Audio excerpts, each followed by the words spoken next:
Hello, hello, hello. Your boy Coach Lee. Happy Monday morning to you, man. Yep. Your boys got beat down. I gotta come here, face the music, man. It is what it is, y'all. We got beat down last night. You can't cover that up. And the mood this morning in Cowboy Nation, I'm glad I'm working from home today because there's probably a lot of mad people out there right now. But definitely, I know everybody's mood today should kind of be something similar to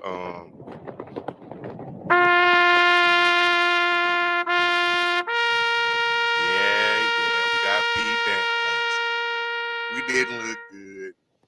We left all our game back in the Metroplex. Man, that was rough. That was rough, man. I'm pretty sure everybody know you got all your its and giggles, your memes. It's gonna be a long week. Yeah, we got beat down 42-10. It is what it is, and it happens. Man, I don't even know where to start on this particular game. You know, here on the OT Star Talk, man, try to be real about it. Everybody knows me. I'm not one of those Cowboy fans. It's not Super Bowl or bust. This year is our year. I look at it for what it is. I'm gonna have an unbiased opinion on it. Do I love my Cowboys? Absolutely. Until they put me in the ground and I turn into worm food. But at the end of the day, hey, gotta be truthful about situations. I'm not gonna be that type of guy. But with that being said, a little bit of a going into this game, I didn't even I don't even know where to start, man. You know, my pregame thoughts were we beat some subpar teams this year. Started hearing about historic defense, this, and that. We did to some lesser teams what we're supposed to do. You can't get into all that hype about it. You met a big dog, you met a bully in the courtyard today on the playground. They punched you in your mouth and you didn't respond. Let you know you got a long way to go.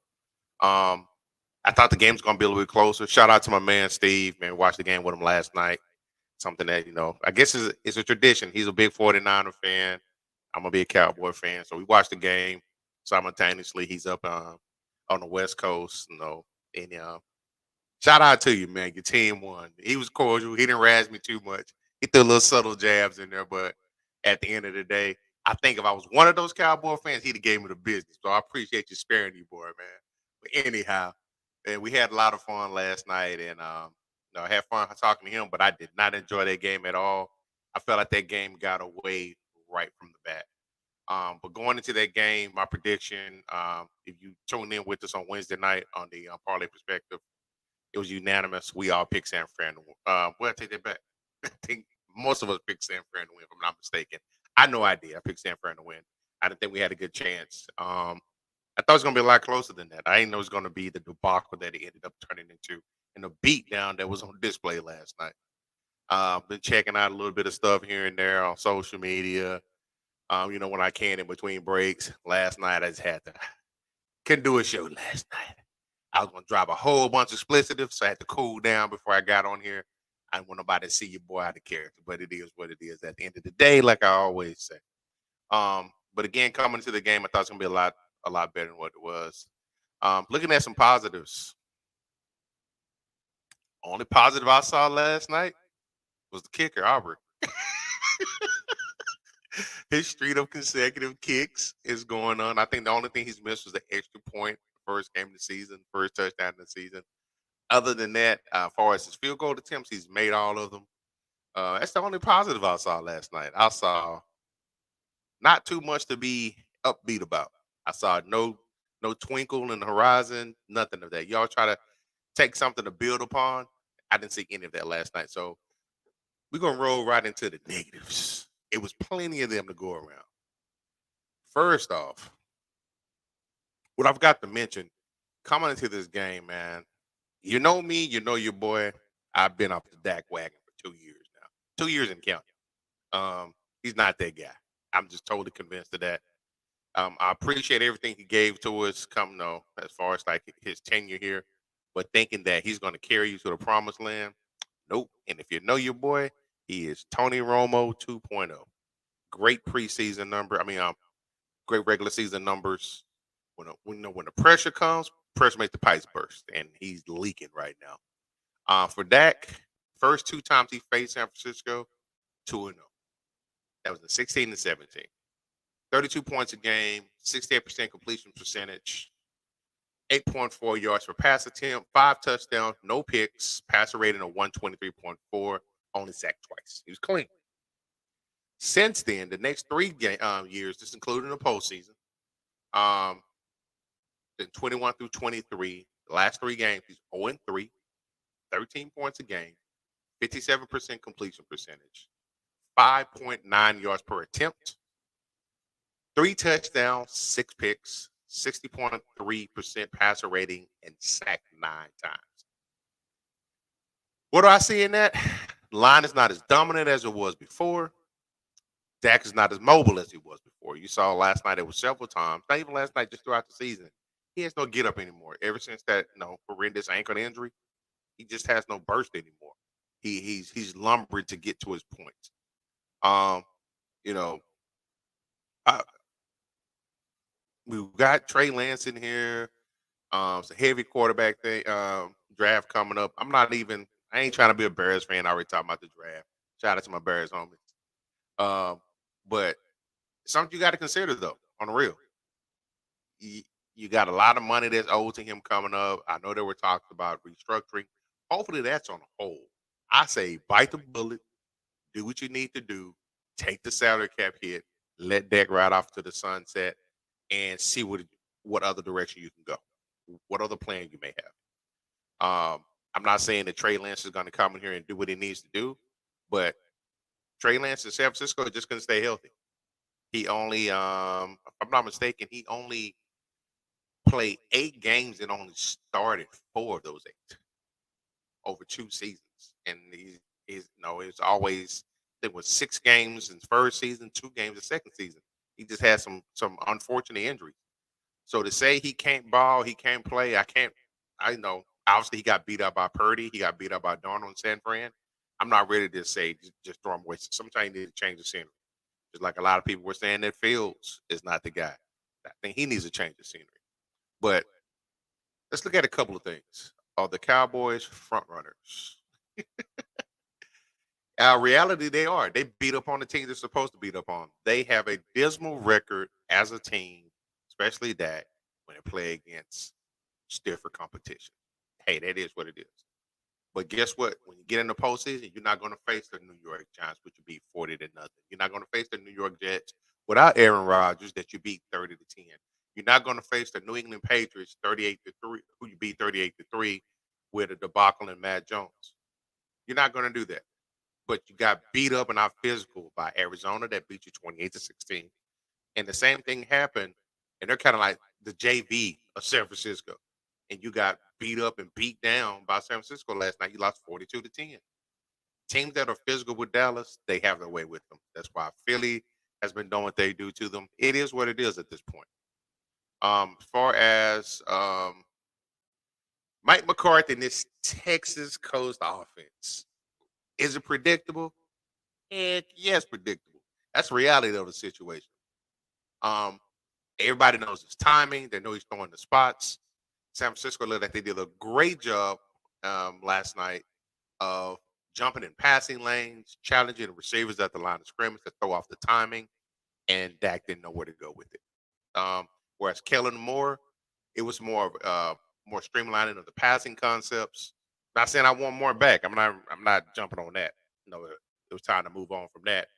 But they challenge you vertically. They got you down the field and got you out of a box. Everything is probably within the 20-yard box right now. So they can actually concentrate and attack you at all times. That's the way to beat this offense. Real predictable, kind of the same stuff. I've heard from some of my friends that are Packer fans. This is the offense that he was running towards the end of his tenure in Green Bay that got him ultimately canned. Is the defense vulnerable? I think it's a bit of an overreaction. I think the offense continues to put the defense in a bad situation. Even though last night they got out schemed. They got out coached last night. I don't know how many times I saw where somebody was wide open. I'm like, I'm looking at the TV. I'm like, how are these guys wide open?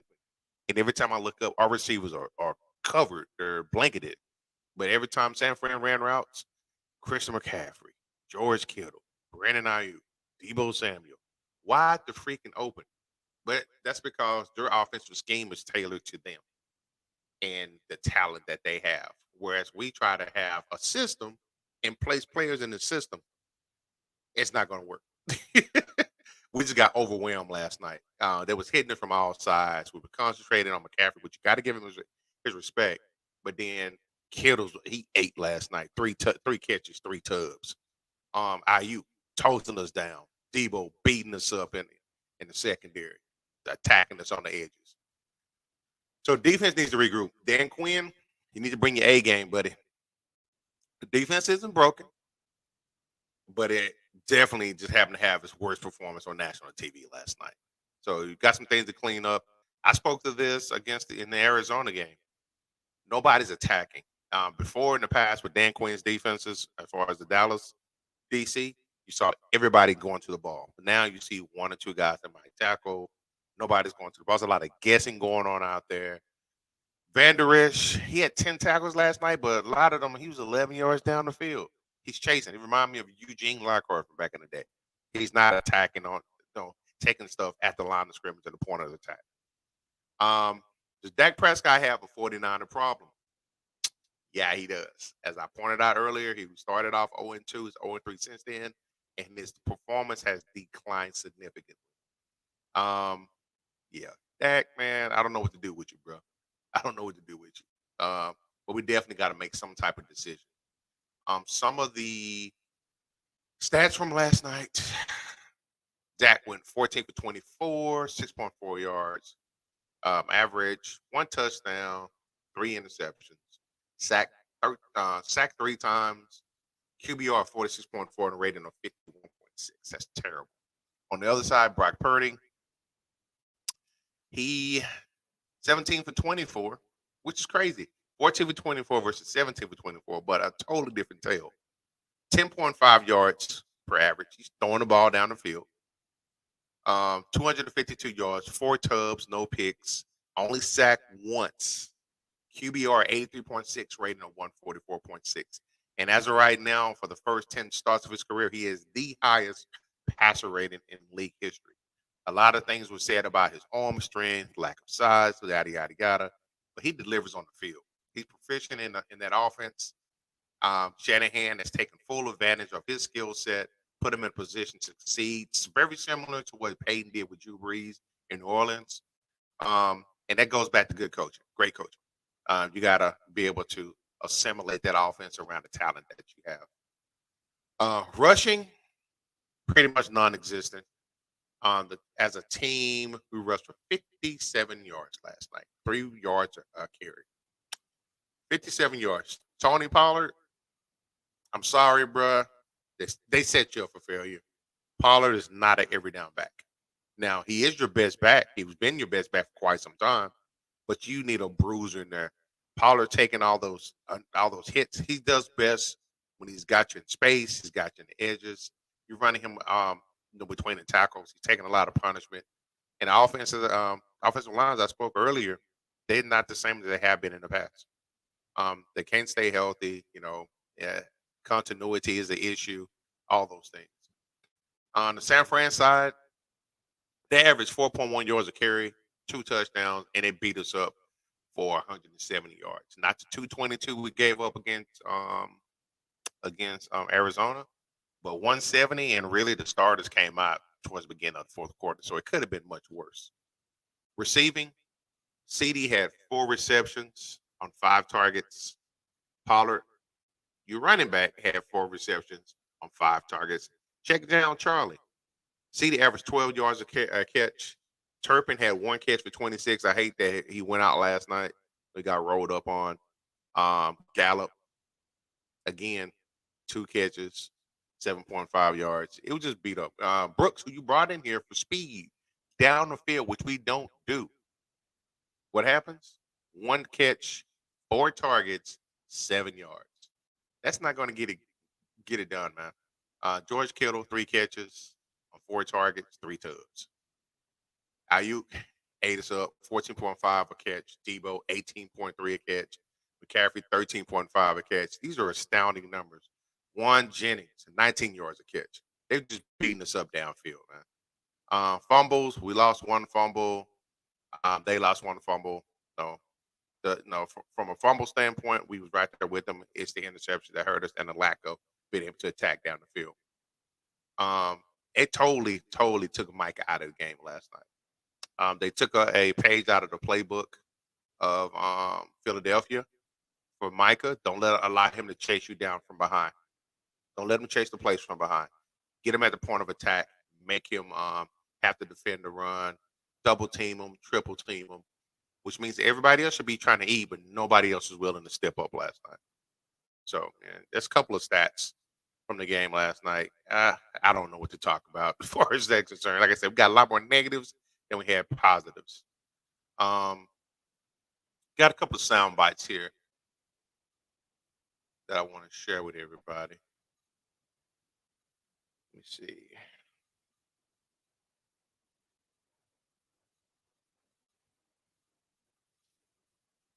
Here we go. About a measuring stick game here. Now that it's over, how do you feel about where you guys are at and what you need to do to compete at that level with I don't think they really are higher level than us. I think we're the same caliber playoff team, if not the same talent standard as them.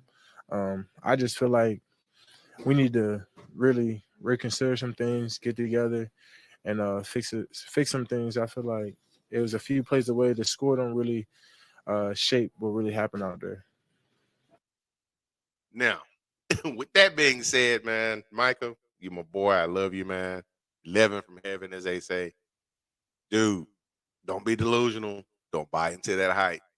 You saying that we got similar talent? No, we don't.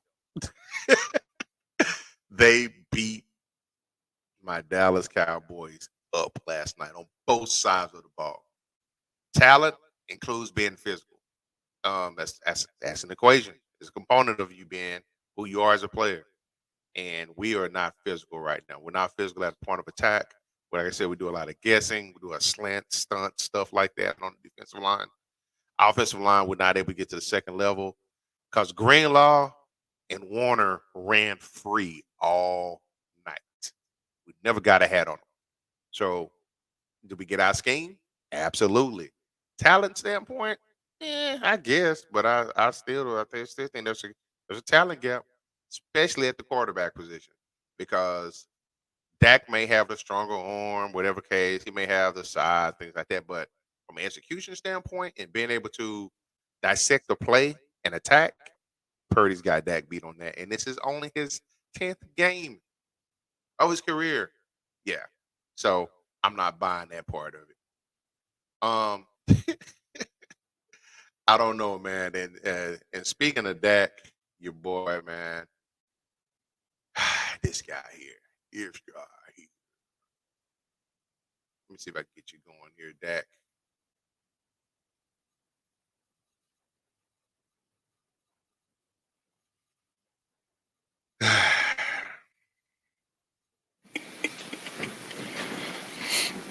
What up with Clarence? That's a 4-star telegram. There was so much put into this game, but measuring up, revenge, how demoralizing to have a performance like that? Yeah, I guess that's a good word in a sense. Didn't see it coming, as you said. Put everything into this and got punched in the mouth. Yeah, you got punched. Called a couple of weeks ago, humbling against Arizona. Yeah, we are. But this may be the most humbling game I've ever been a part of. You got your ass. Felt good about the preparation. Felt good about everything. Honestly, coming into this game, matchups, and they beat us in every aspect. Beat you in every aspect. Yeah, that includes that talent as well, man. It includes that talent that I spoke about.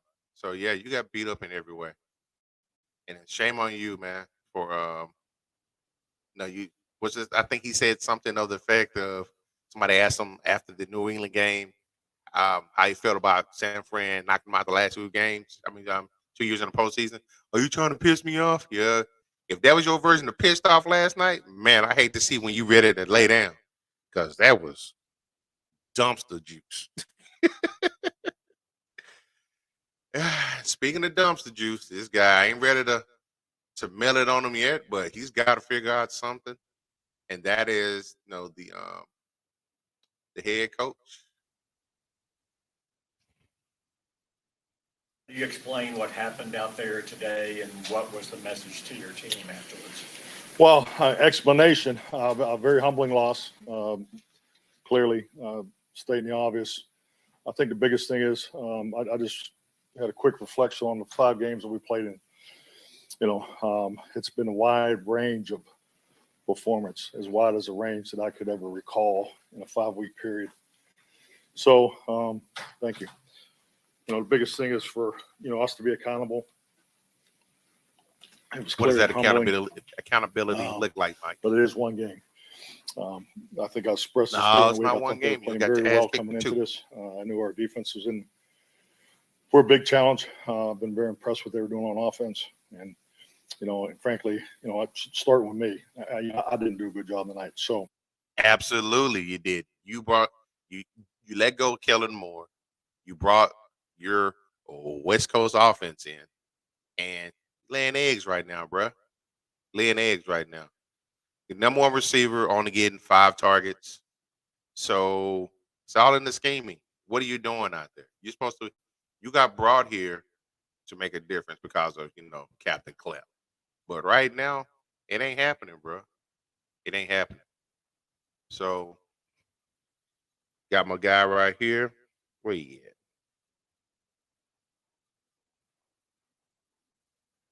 Go out there. We got to finish out.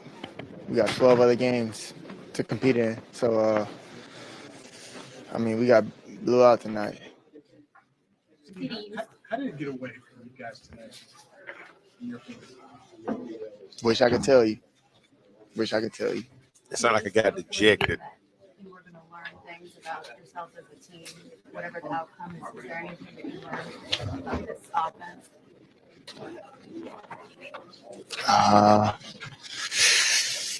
About our offense, we got to be complete. We can't go out there one week and look like a super team, and then the following week, shit the bed. Shit the bed. Look like a super team one week and you shit the bed the next. It's pretty accurate, man. CD, thank you for being honest, man. Sound like the younger guys are a little bit honest. The guys who haven't been here very long, they're being honest about the situation. Same thing can be said with my guy Tyler Smith. Because, like he says, gotta be honest with stuff. As you said, obviously, this wasn't the result that we wanted, but we just gotta get back to the drawing board. We gotta go in, watch this game, see what we need to improve on, see how we need to attack, and we gotta respond. That's what matters the most at this point in time. This may have been, a measuring stick game or whatever people call it, but we gotta focus on the next week because that's all we can control at this point is how we respond. So you can still gotta focus on the next week. You know what? I said I didn't have too many positives. Shout out to Tyler Smith. That's the one positive. He held his own last night. He did what he was supposed to do. My man, actually, I believe he's the highest rated guard against the run in the league. So shout out to him on that aspect of it. Yeah, man, it's gonna be tough, man. It's gonna be real tough this week because we got to deal with. Oh, Stephen A. Stephen A. having a field day. Actually, everybody's having field days.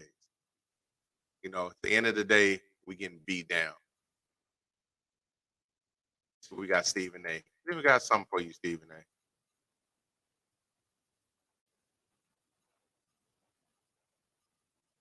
Actually, I don't like that one. Stephen A. Have y'all heard any of his takes today? Have you heard him? All right, he's having a field day. He pulled up in the 88 jersey. He clowning my boys, doing what he does. Some people get mad, but hey, you don't want them to laugh at you? Gotta do better at the end of the day. That's the only way you can sum that part up, man.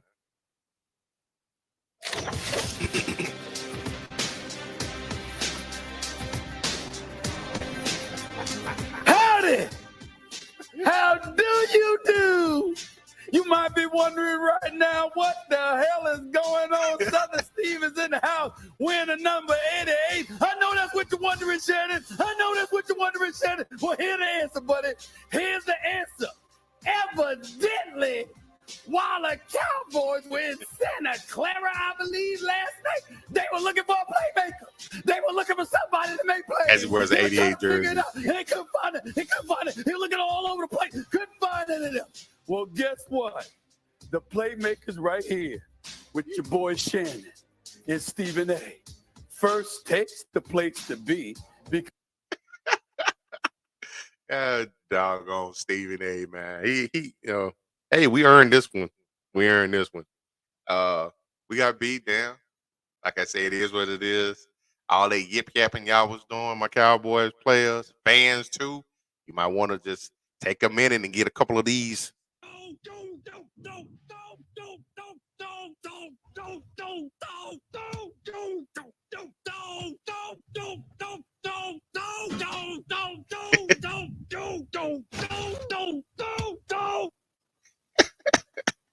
Dope. Man, so what we got next up? We got to go back out to the West Coast. Next game, man. As we did like this last night. Yeah, we got kicked in the chest last night. it is what it is. It is what it is. So next up, we got we're going back out to the West Coast. Like I say, we are playing Kellen Moore and the Chargers. Hey, man, going into a bye week. If we go in there, we got decapitated by San Fran. We go out there and shit the bed against the Chargers, and we got to sit on that bye week. There's probably going to be some changes happening in there because I know they did it. They've done it in the past. They got rid of coaches in the past. Not saying Mike McCarthy's going to be gone, but they got to try to right the ship, man. We headed in the wrong direction. But with that being said, it's your boy Coach Lee, man. We appreciate you hanging out with us today. Like I said, I had to come face the music. I know I'm getting beat up. I see your comments in there. I see y'all calling, tagging me and stuff. But hey, it is what it is.